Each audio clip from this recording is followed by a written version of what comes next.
Halo Sobat Misteri, selamat datang di podcast Misteri.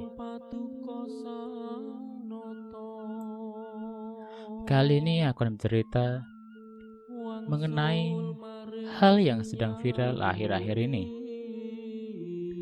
Cerita ini berasal dari thread di Twitter dengan judul Sabda Palon Nagih Janji. Link sumber cerita akan aku tuliskan di kolom deskripsi. Selamat mendengarkan. Siang itu, aku melihat banyak berita di media sosial mengabarkan tentang erupsi Gunung Merapi. Sudah lama memang Merapi batuk, mengeluarkan hujan abu dari puncaknya.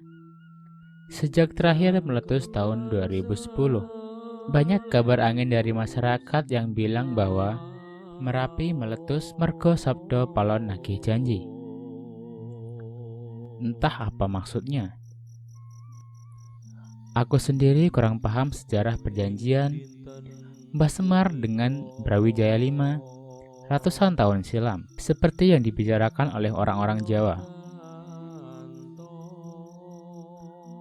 Aku ingat saat Merapi meletus tahun 2010, waktu itu aku masih menginjak kelas 10 SMP.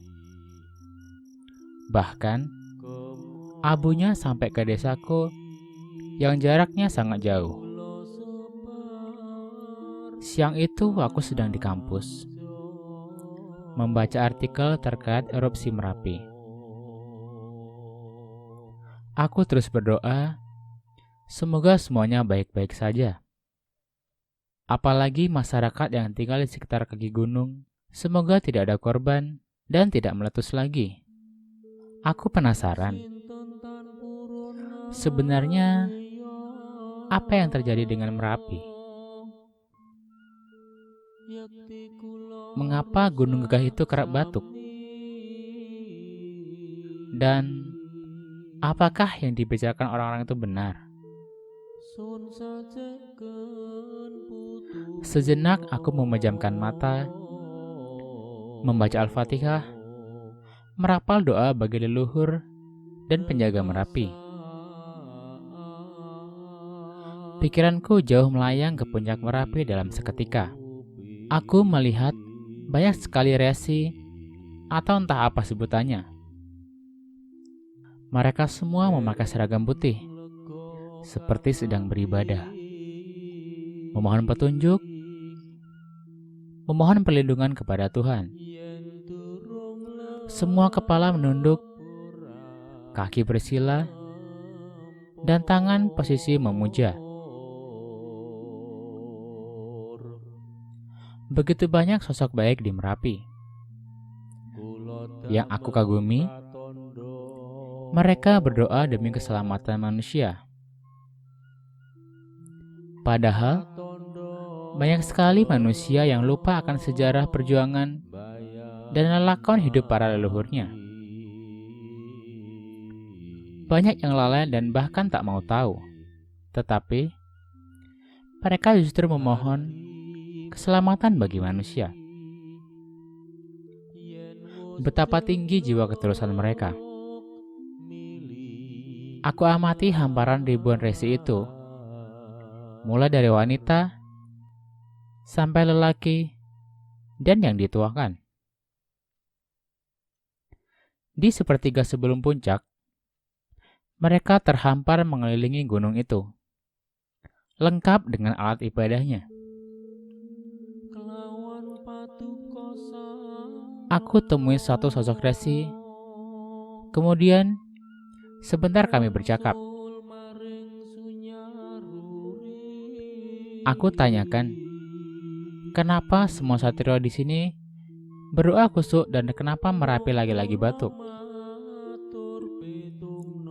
Beliau menjawab yang intinya, "Ger, semua yang doa di sini tidak ada satupun yang ingin Merapi meletus. Kami semua berdoa kepada Pangeran yang memiliki kehidupan supaya Merapi tidak meletus. Kami tidak ingin ada korban, baik di kalangan manusia maupun di kalangan bangsa kami. Ucapnya begitu halus, kulit keriputnya yang menandakan beliau telah sepuh, tapi masih sangat berwibawa dan tegas. Tetapi, jika memang sudah takdir yang ditetapkan Sang Hyang Widi, maka kami tak bisa berbuat apa-apa.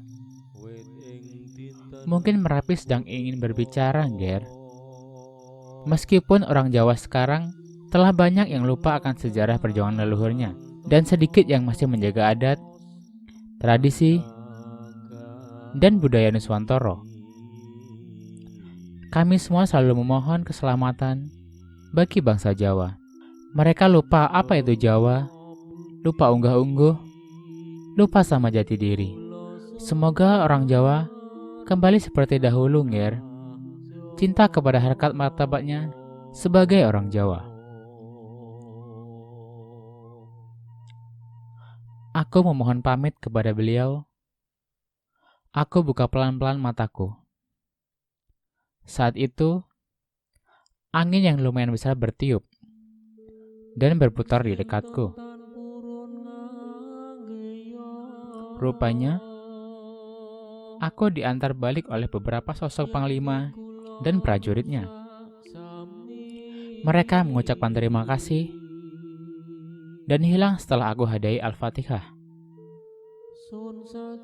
Apa yang beliau sampaikan sebenarnya memakai bahasa Jawa, tapi aku lupa kalimatnya, karena itu seperti bahasa keraton. Waktu itu aku hanya langsung paham apa yang beliau katakan. Apapun yang beliau sampaikan, semoga kita mampu mengambil hikmahnya.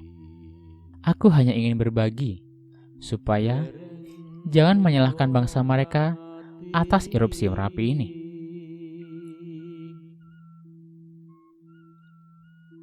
Malamnya, lewat mimpi aku kembali berkunjung ke sana, mengobrol lebih intens dan ikut sembahyang bersama mereka.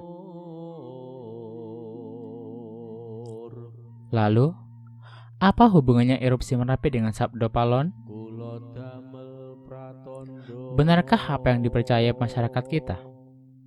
Bahwa Sabdo Palon nagih janji.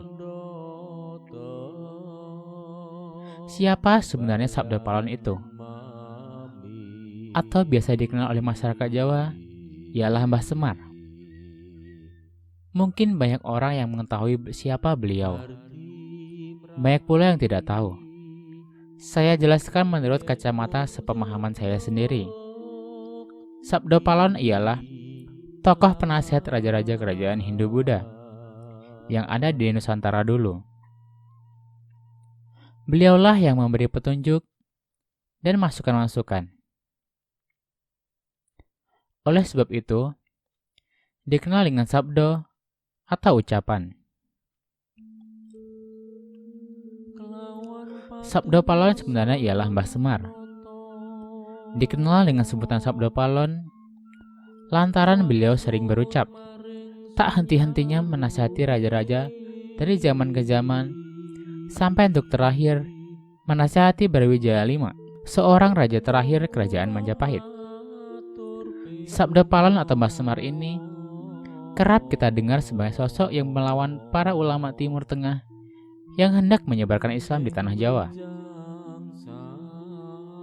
Sehingga banyak perahu atau kapal mereka yang tenggelam di lautan sebelum mereka sampai di tanah Jawa. Lalu, diutuslah Syekh Subakir, seorang ulama ahli tarikat dan terkenal akan kesaktiannya dari Persia. Banyak orang yang percaya bahwa Syekh Subakir melakukan peperangan dengan bangsa gaib tanah Jawa selama 40 hari 40 malam yang dipimpin oleh Mbah Semar atau Sabdo Palon. Karena peperangan tak kunjung usai, atau bisa dikatakan Mbah Semar mulai kewalahan, akhirnya beliau mengizinkan Syekh Subakir menyebarkan Islam dengan beberapa syarat. Apa yang saya ceritakan ini merupakan kepercayaan turun-temurun masyarakat Jawa. Sehingga mereka memandang bahwa Mbah Semar ialah tokoh jahat yang tak mengizinkan Islam masuk Nusantara. Padahal Mbah Semar yang memiliki nama asli Ki Semar Badrayana Barunding, yang mana Mbah Semar mengizinkan Syekh Subahir menyebarkan agama Islam. Dengan syarat salah satunya adalah membiarkan adat dan budaya bangsa Jawa tetap berkembang seperti seharusnya. Mbah Semar lantas mengizinkan pula penguasa dan raja-raja untuk menganut agama Islam. Apa yang dipercayai sebagai peperangan oleh Syekh Subahir dan Mbah Semar itu menurut penulis ialah keliru. Mbah Semar bukan berarti membenci agama Islam. Beliau hanya menguji sejauh mana kemampuan Syekh Subahir. Beliau akan membawa suatu perubahan yang besar. Peperangan itu pun tak dimenangkan oleh salah satu pihak. Sebelum Syekh Subahir bermusyawarah dengan Mbah Semar terkait maksud kedatangan beliau ke tanah Jawa, Syekh Subahir telah menanamkan punjer atau pasang di tempat-tempat yang paling angker dan tempat yang memiliki daya magis luar biasa, dengan cara menyebarkan hawa yang sangat panas agar jin-jin atau bangsa lelembut yang sakti mandraguna tidak betah berada di situ dan akhirnya berpindah ke lautan. Jadi, pasak yang ditanam oleh Syekh Subahir bukan hanya ada di Gunung Tidar. Tidar sendiri dipercaya sebagai tempat mohsanya Syekh Subahir dan beliau dipercaya sebagai sosok yang menjaga Gunung Tidar. Banyak masyarakat yang kurang hati-hati dalam mempercayai sejarah dan mereka menelannya mentah-mentah tanpa mengkaji lebih dahulu. Banyak juga yang percaya bahwa Ki Semar Badranaya dikenal sebagai sapu angin dan sapu jagat. Padahal mereka adalah sosok yang berbeda. Makam sapu angin dan sapu jagat berada di kawasan Sitinggil, Mojokerto, yang juga merupakan tempat petilasan Brawijaya V. Mbah Semar Nagih Janji sebenarnya berasal dari serat karya R. Ranggawarsita yang berbunyi, "Pepestane nusa tekan janji, yen wis jangkep 500 warsa, kapetung jaman Islame, musna bali marang ingsun, agami budi mandek sawiji, takdir nusa sampai kepada janji. Jika sudah genap 500 tahun, terhitung dari zaman Islam, musnah kembali kepadaku. Agama budi berdiri. Saya pun tidak tahu apa itu agama budi. Yang saya tahu adalah agama Kapitayan, kepercayaan kepada Sang Hyang Widi. Tetapi agama ini juga mengambil saripati kebaikan dari semua agama. Serat inilah yang menjadi asal muasal masyarakat Jawa percaya istilah Sabda Palon Nagih Janji. Padahal, serat Sabda Palon ini jika dibaca sampai selesai, berisi tentang keadaan masyarakat Nusantara masa sekarang dan mengajak semua masyarakat memeluk agama Islam. Namun, karena dibaca sebagian dan tidak dipahami dengan teliti, menjadi bumerang bagi masa kita sendiri. Sabda Palon Nagih Janji sebenarnya hanyalah cerita adu domba bikinan kolonial. Tujuannya jelas supaya bangsa kita membenci leluhurnya sendiri dan akhirnya melupakan jasa-jasa nenek moyang kita. Jadilah seperti sekarang ini.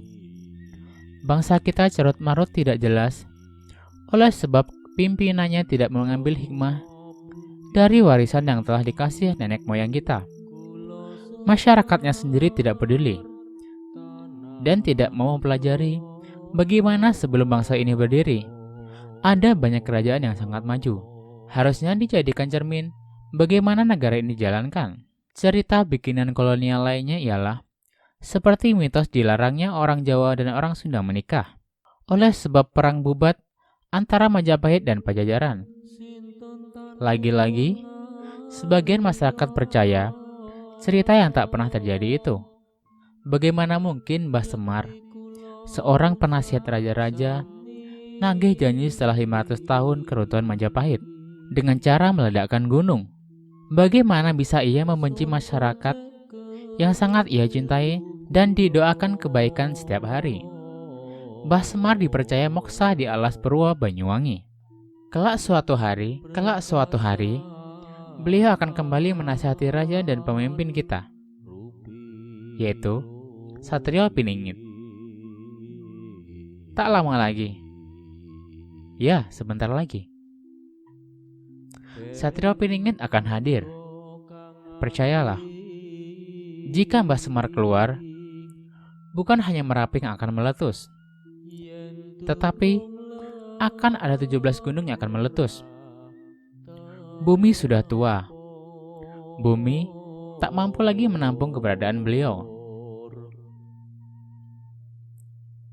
Tapi, Satrio Piningit ialah penyeimbang alam semesta.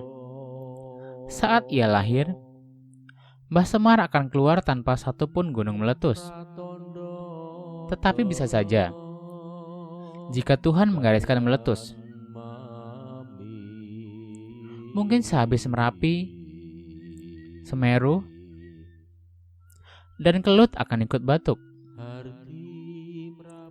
Saya melihat bagaimana Kebo Kicak atau penjaga Kelut itu meraung, menandakan Kelut sedang tidak baik-baik saja.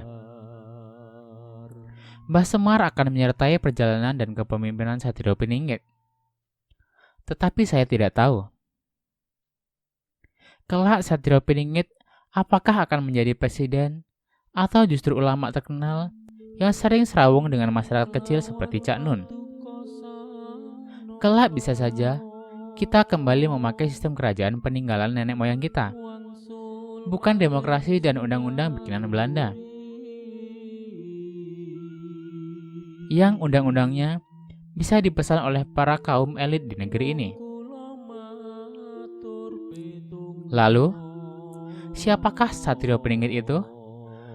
Sesungguhnya dimensi gaib dan dimensi nyata atau alam manusia hanya terhalang hijab yang sangat tipis. Di Merapi pun tak semua penghuninya sosoknya baik atau positif. Di sana ada pula Mak Lampir dan abdinya Grandong, tepatnya di sepertiga ketinggian sebelah kanan Merapi. Istananya berdiri kokoh di sana. Tugasnya adalah menyesatkan bangsa manusia. Saya pun beberapa kali berurusan dengan nenek tua keriput, bertaring, dan berekor tajam kayak pedang ini. Semoga cerita ini sedikit memahami kita, bahwasanya sejarah tak boleh dilupakan. Mbah Semar yang marah dan nagih janji itu tidak benar. Pemahaman yang perlu kita tepis dan dihilangkan. Demikian cerita kali ini. Kalau Sobat Misteri mempunyai pendapat lain tentang hal ini, silakan tulis di kolom komentar. Terima kasih dan sampai jumpa.